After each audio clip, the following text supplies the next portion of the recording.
Welcome to Choice Classic Radio. Like us on Facebook, subscribe to us on YouTube, and help keep this show alive by donating at choiceclassicradio.com.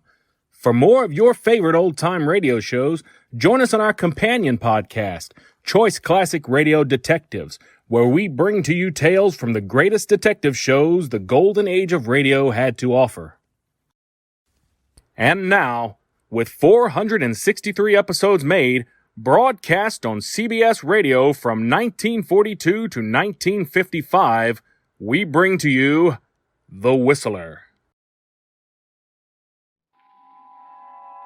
Have you heard the strange tales of the Whistler?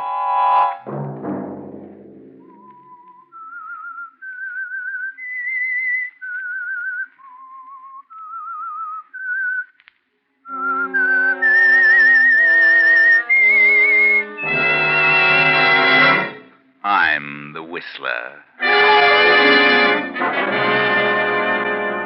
I have as much freedom as a squirrel in a cage. Martha is a cold, mercenary devil. But I'll have freedom beginning tonight. I'll kill her. Friday night, and again, CBS presents The Whistler.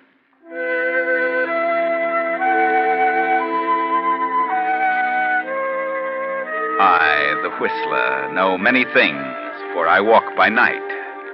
I know many strange tales, many secrets hidden in the hearts of men and women who have stepped into the shadows.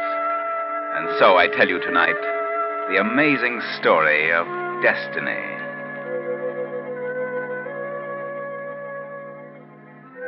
At a long table in a New York office sits a little man. He is slightly bald and thin and 45. A mild-mannered, reticent little fellow named Milton Strong. But Milton is anything but strong. For the past 25 years, he has worked in the office, and now, as a bookkeeper, is earning the stupendous salary of $35 a week. Milton can't understand why no one appreciates his ability. Milton has grown a bit sour, but he's never had the nerve to ask for a raise. Today, however, is going to be different. His wife has started him out with a lecture, and Milton is going to face the boss in a manner both clear and strong. Mr. Goulthright, I'd like to have a word with you. A word? Mr. Goulthright, it has long been my decision to approach you on this subject, but for various reasons, a sense of reticence has bade me be silent. How long did it take you to memorize that, Milton? I am 45 years old. I've worked hard and long and faithfully for this company. That's right, Milton. I'm aware of that. You haven't missed a day in all that time. In fact, our efficiency expert is getting out a booklet, and he's using you as the feature. I came to this firm as a lad of 20, and in all the following 25 years, I asked for very little. I did my work well. Sure you did, Milton, and the company appreciates it. I now draw a salary of $35 a week, and I thought that if, after all this time, 25 years, you could see your way clear to afford, Go on, Milton. I'm not getting any younger. Well, Milton, strange as it seems, I've just come from a meeting of the department heads. Mr. Unger is the head of the accounting department, and, now let me see. Oh, yes, here it is. Yes, here's his recommendation regarding you, Milton. Oh, yes, Mr. Goulthright. He recommends that you be retired at half salary as of the first of the month in consideration of your long service and loyalty to the company. Retired? Oh, but that can't be. Retired? Well, that's what it says here. Yes, but I don't understand. I'm only 45. Why, no one is retired until he's at Why, least... you should be tickled to death. It's like a pension. But I came here to ask for a raise. A raise? Well, how could that be possible when your department head suggests retirement? Oh, I see. Why, you should be tickled to death. I'd be, and you get 2 weeks full salary and 2 weeks vacation besides at full pay. You know, Milton, I kind of envy you. So I'm fired. Fired? Why, that's crazy. You've been honored. Good night, Mr. Gould. Good night, Milton. After Saturday, you've got nothing to worry about. Nothing.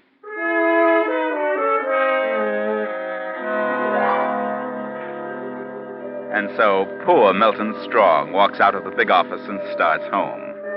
All the way, his feeling of apprehension increases. His wife, Martha, what will she say? It was his wife who stirred him to the point of demanding a raise. Finally, Milton gets up nerve enough to go home to certain death at the hands of Martha. That you, Milton? Yes, it's me, Martha. Well, where on earth have you been? Can't you ever get it into your head that when I say dinner will be ready by 6, I mean it? Well, things happen sometimes to delay me, Martha. Delay you? Huh. I'd like to know what could happen to make you this late. But you see, I took some time to talk What to... do you mean by coming in this house with that mud on your shoes? Get outside and take those rubbers off. Yes, I forgot. Yeah, you'd forget your head if it wasn't tied on. Yes, Martha, I'll take them off. And what do you mean coming into the house smoking that stinking pipe? Get it outside, do you hear? Yes, Martha, but I started to tell you. Oh, go on out. If you insist on smoking, do it outside. I'll put it out, Martha. I'll put it out. Your dinner's cold and you can eat it that way. Martha, I couldn't help it. I went to talk to Mr. Goulthright about the raise. Yeah? What happened? Well, you see, I'm a little along in years. Along in years. Is that what he said? No, he didn't say it. The head of the department had made a recommendation. For what? Well, now, don't get excited, Martha. I went in to ask for a raise, as you said, and, well, everything had been arranged. Well, did you get the raise? No. I've been retired on half salary. Retired? Retired? At your age? Are you crazy? Why did you accept? Why? Except, what could I do? So, you went in to ask for a raise, and you let them throw you out right into the ash Oh, can. what could I do? It was all arranged. Retired at half salary, $17.50 a week. And you stood there like a nitwit and let them put that over on But, you. Martha... You stupid, spineless jellyfish. What could I do? You let them push you around for 25 years. You could have been in Goulthright's job right now, but you're afraid to open up your I mouth. went to his office to demand a raise, but he beat me to it. Yeah, that's always been the trouble, Milton Strong. Somebody's always beat you to it. Spoke up first. Huh. Retired. $17.50 a week. An old man. And how are you going to manage on $17.50 a week? Well, I suppose I can find something else. I'd like to know what. I'll find something, and until I do, well, your sister left you $1,500 last... What did you say? Nothing. That is... If you think I'm going to touch a dollar of that money while you're still able to stand on 2 feet, you're crazy. But until I get It's something... in the bank and it'll stay there. Well... And if you want to smoke that filthy pipe, get outside. Yes, Martha. I'll go outside. If you want anything to eat, it's on the kitchen table. I don't want anything. What? I'll eat it later. After a while, Martha. I want to think. Think? Huh. Don't wear yourself out. I'm going to bed. Good night. I said good night. Yes. Good night, Martha. Good night.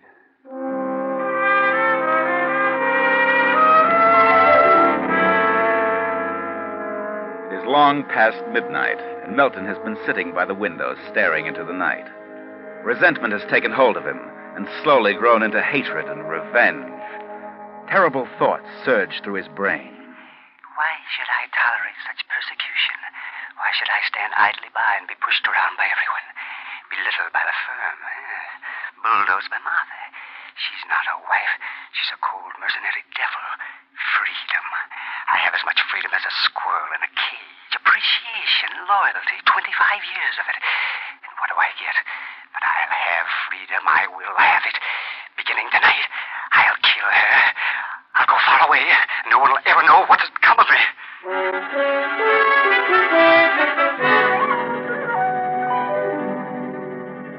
Trembling in anticipation, Milton goes into the small kitchen, opens a drawer, and steps softly to Martha's room. Opens her door and stands listening to her easy breathing. Then... Milton leaves the house and wanders about the streets till dawn. Then, at 10 in the morning, he steps into the bank. Good morning, Mr. Strong. Oh, I'd like to cash this check, please. I see. Purchasing some property, Mr. Strong? Yes. Well, just a second. Mm-hmm. Oh, very well. How do you want it? Oh, well, it doesn't matter. Perhaps the small bills would be best. Oh, yes, of course. This is 3, 4, 15. Ah, there you are. Thank you. Good morning.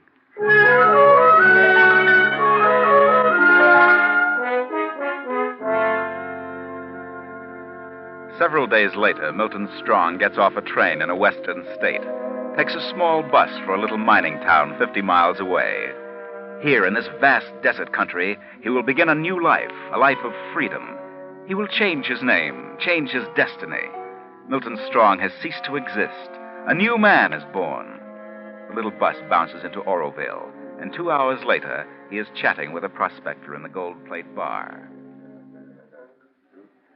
Well, I'll tell you, partner, I've been here a couple of years and I haven't struck much yet. Oh, I found a little pay dirt, enough to get along. There's supposed to be quite a lot of gold here, isn't there? Oh, sure, it's here. It's all over.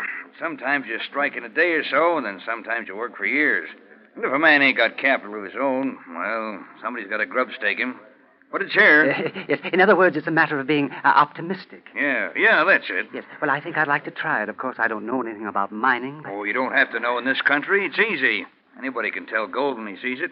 Where are you from? Los Angeles. I had to come here. The doctor said I should get away from the ocean air. You don't look sick. I was fortunate to have a checkup in time. I'd like to find a place and try my hand at it. You mean buy a place? Yes. Well, I got a nice place, 3-room cabin, good water. There's ore there, if you got the patience. You mean you want to quit? Well, no, I don't want to. But I'm out of funds. I owe everybody in town, so I ain't got a choice. And the fellow who gets it will probably be the one to hit dirt in a week. Is it far from town? About 25 miles. Kind of lonely for a fellow alone. Mm-hmm. But could I see the place? Sure. I ain't been up there for a week. Been staying here in town while my wife went to Sacramento to try to raise a little money from her uncle. She just got back this morning. She's doing a little shopping now. Did she raise any money? No, just enough to eat on for a few weeks. But we decided to pull out. Besides, I hurt my arm last week. Oh, but I'd like to look the place over. Well, here I am. Believe me, I'm ready to go. I'm dead tired. Oh, Kate, this is a gentleman who wants to look the claim over. Thought we might take him with us now. Oh? Well, sure, why not? This is my wife, Kate Rogers. Oh, how do you do? Stranger here? That's right. Well, then let's be on our way. I'm sure you'll like the place. The car's just around the corner. Do you want to get your bags? They're up by the door. I haven't been to a hotel yet. That's good. We'll be to the place in about an hour.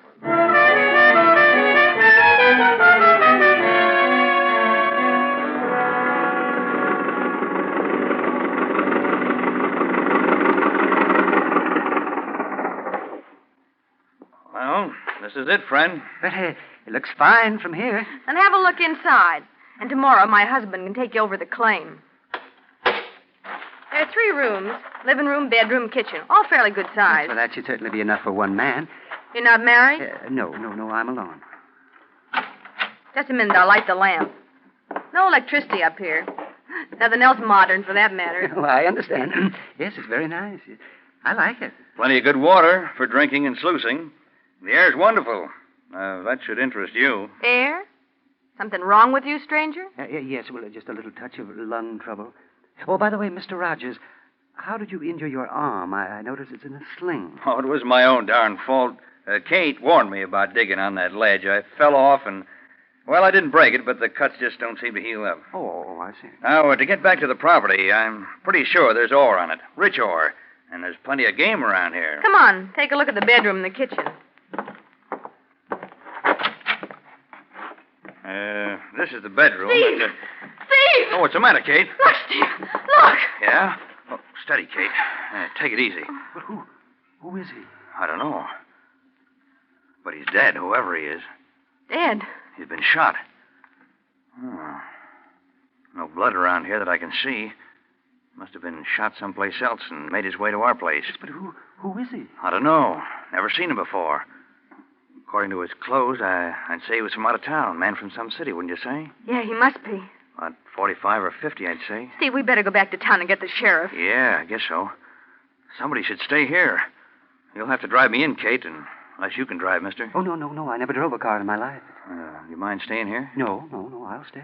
Then come on, Steve, let's go.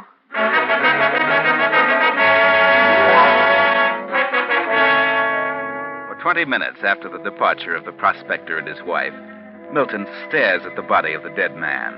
Then, slowly, the realization comes upon him. The man is about his own age, his own size, from the city. And most amazing thing of all, he looks like Milton. A stranger, no one knows his name.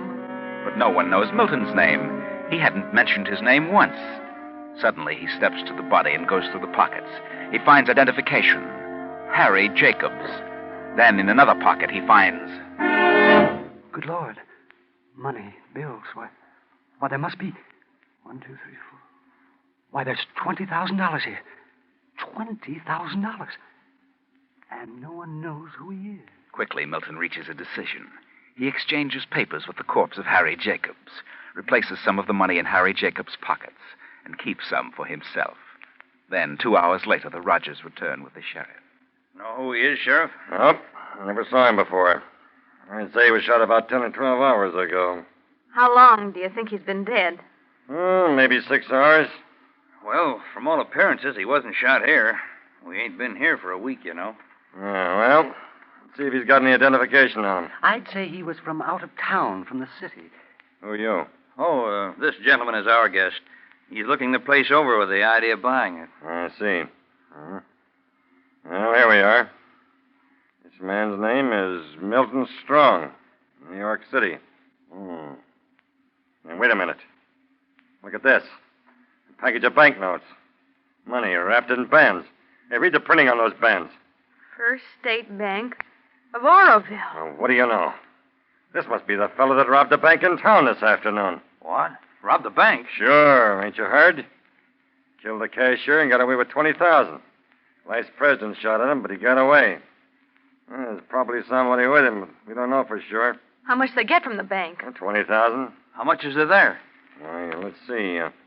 Hey, there's only $10,000 here. Now, what do you make of that? So far as we know, there was only one bandit. Now, what do you suppose the other $10,000 disappeared to? Well, maybe he had a cohort after all. Milton Strong, eh? Well, we'll just get back to town and notify the authorities in New York. The authorities? What about his family? The police in New York will take care of that. Well, that's that. I'll return the money. You can bury him, Rogers. Bury him? Here? Well, certainly. What else could we do? There's no undertaker in Oroville. Body wouldn't keep any time in this heat. Well, thanks, Rogers. I'll be getting back to town. Thanks, Sheriff. Yeah, what did you say your name was, stranger? Oh, it's Jacobs. Harry Jacobs. I see. Well, so long, folks.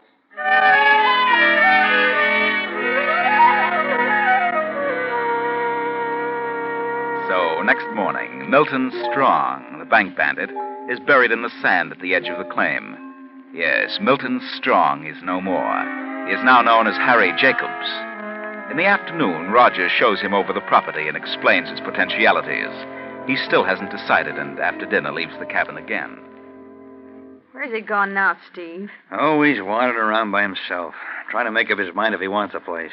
Sure is strange acting, galoot. I'm just a bit suspicious of him, Kate. He said he came from Los Angeles. But how do we know? Yeah, that's right. How do we know? I don't think he's here for his health. And I don't think he's a darn bit interested in prospecting. Steve, what do you think?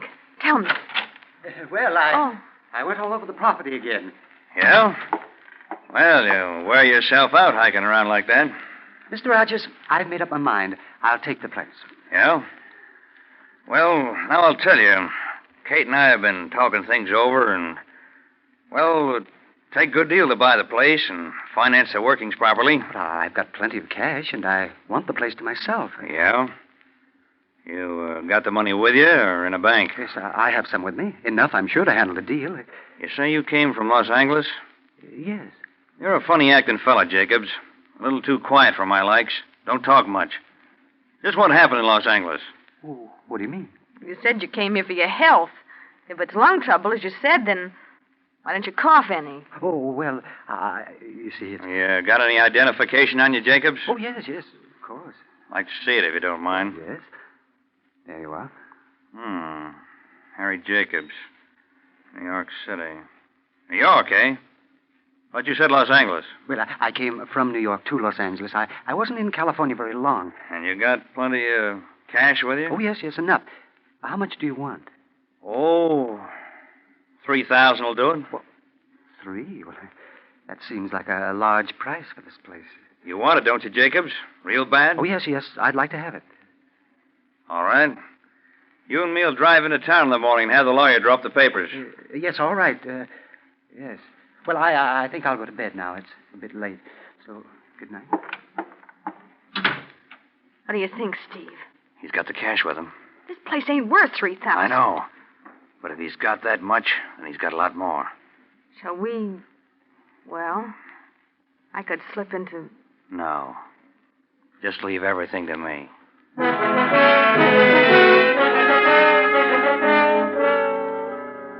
But Milton doesn't sleep well. The strange attitude of Rogers and his wife makes him uneasy. Next morning, he is up at 8 and finds Kate Rogers in the kitchen. Oh, good morning, Mrs. Rogers. Morning. Where's, Mr. Rogers? Why, he drove into town to get the lawyer. He didn't want to disturb you so early. What? He's going to have the papers made out and bring them back with him. Oh, I thought he couldn't drive. Well, his arm's so much better, he figured he'd be all right. Mm-hmm. How soon will he be back? Should have been here half hour ago. It's 9 o'clock. Well, there he is now. How about some breakfast? Oh, yes. Oh, so you up, are you, Jacobs? Yes. Did you get the papers arranged? We don't have to sign any papers, Jacobs. I won't be selling the place. Why not? I don't have to. I'll have all the money I need in a few days. But you said that you... I haven't been to any lawyers. I've been to the sheriff's office. Sent a wire to New York. And I got an answer. What? A wire? Well, what about it? Put up your hands, Jacobs. Put them up. You may be a mild-looking little guy, but I'm taking no chances with a killer. What did you say? You're wanted by the New York police for banditry and murder. Oh, no, but it's a mistake. Here's the telegram. Your description. Read it. Yes, sir. Well, Harry Jacobs, 45, 5 feet 6, as per your description. Wanted for robbery and murder of bank messenger. $10,000 reward. Dead or alive. $10,000 reward. Get that? Oh, no. It's all a mistake. You don't understand. I understand, all right. You and your partner came out here to hide out. Probably robbed a half dozen banks on the way. Partner? What partner? The fellow we buried the other day. That Milton Strong. The sheriff said there must have been 2 bandits. And there was only 10,000 on him. What become of the other 10,000? I tell you, I had nothing to do with the holdup. You carry too much cash on you, Jacobs. If you got 3,000, you must have more. You were too anxious to get this place, and it ain't worth more than 1,000. Yes, but you're wrong, Rogers. You're going back to town with me, Jacobs. I'm collecting that 10,000 reward. No, please, no. Don't take me back. I can't go back to New York. I can't. I can imagine that. They'll fry you. You've got to listen to me. You've just got to... Search his stuff, Kate. He's got the money No, someplace. wait. I've got the money. And here it is. The money from the bank. There. Steve, that's it. The same bank wrappers. And yeah, it's 10,000. No, there's more. Another 1,000. The 10,000 with the wrappers belongs to the bank. The rest is mine. That's all we need to know, Jacobs. Come on. And I hope the sheriff don't spill this before you're locked up. The town would tear you to pieces. No, look, just listen to me. I swear I never saw that dead man in my life. I did come here to get away from embarrassing circumstances. I wanted to lose myself. After you went for the sheriff, I searched the man's pockets. I found his identification. And because he resembled me, I switched his papers with mine. And then I found the money. I decided to keep some of it. I am Milton Strong, and the dead man was Harry Jacobs. What a story. Who'd believe that? Don't send me back to New York. There's no reward for me. The truth would come out, and you wouldn't get a dime. Now, here, you keep this money I took from the robber, and let me go. No one will ever know the difference. Oh, no. I'm not that dumb. I'll turn you and the money in and collect the reward. I'd rather get it legally. Come on, Jacobs, before the town gets wise.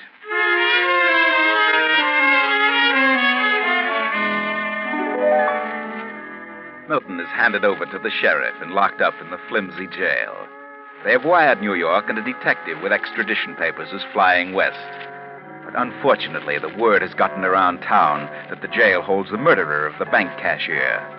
A crowd of men, silent men, has gathered in the front of the jail. I don't know what we're going to do about this, Rogers. Are you sure you didn't say anything about it? I didn't say a word. I don't know how they found out about it, but maybe some of your deputies talked. I warned them not to say a word. I don't mind crowds that shout and yell. But I am afraid of the crowd that just stands and says nothing. They're sure on the warpath. Yeah. That detective from New York should have been here an hour ago. I sent a car to meet the plane. Maybe the plane was late. Yeah. Well, if the crowd starts anything, somebody's going to get hurt.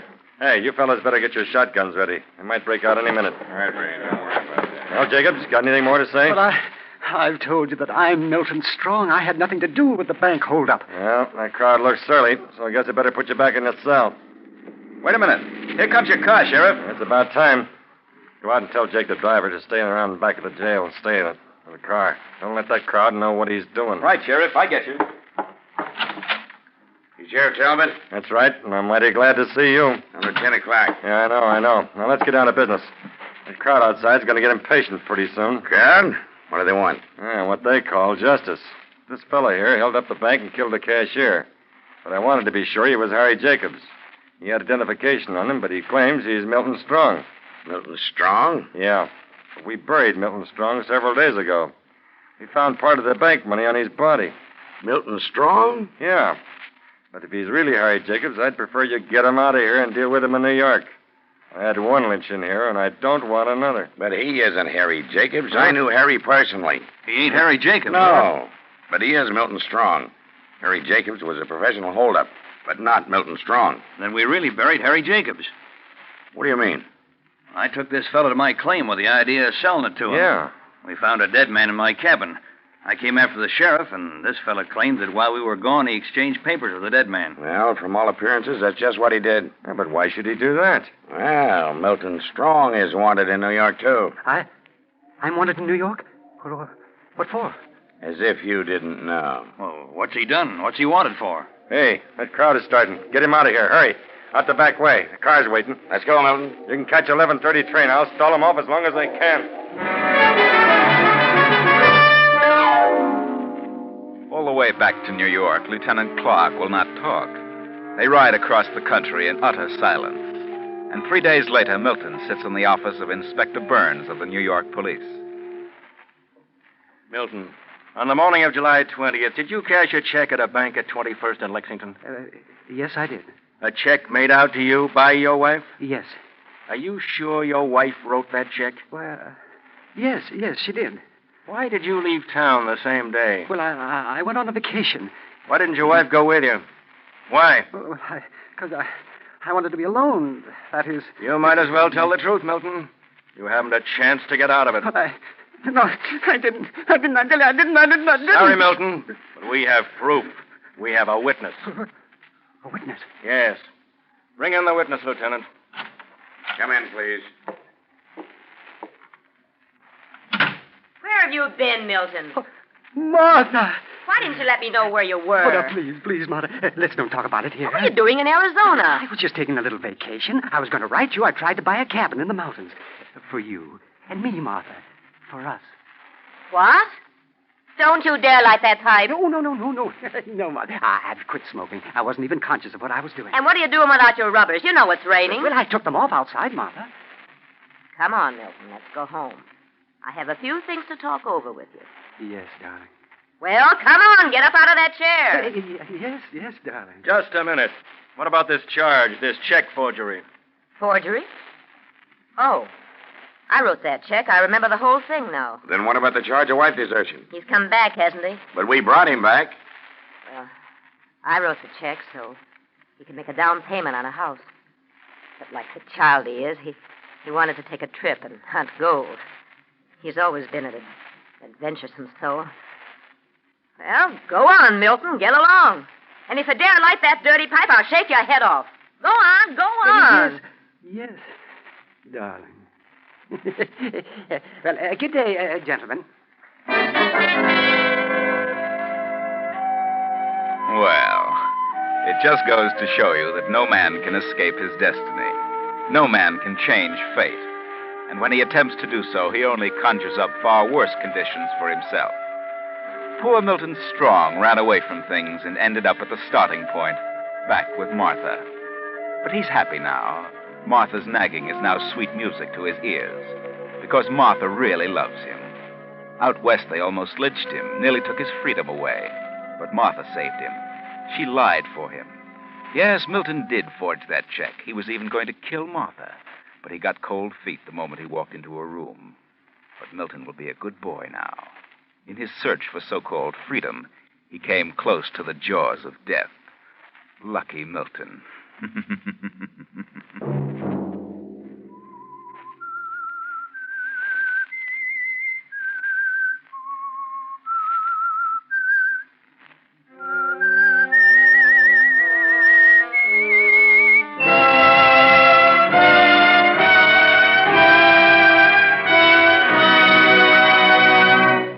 CBS has presented The Whistler.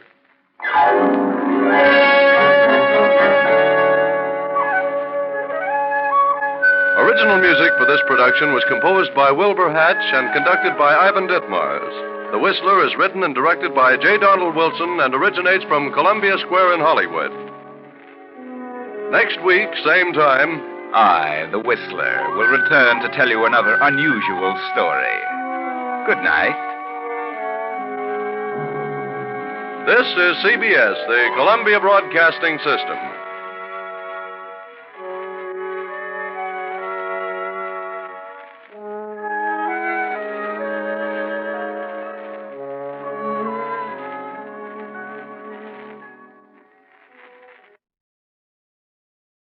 That concludes today's episode. We'd like to thank you and remind you to donate at choiceclassicradio.com. Remember, your donations make episodes like this possible.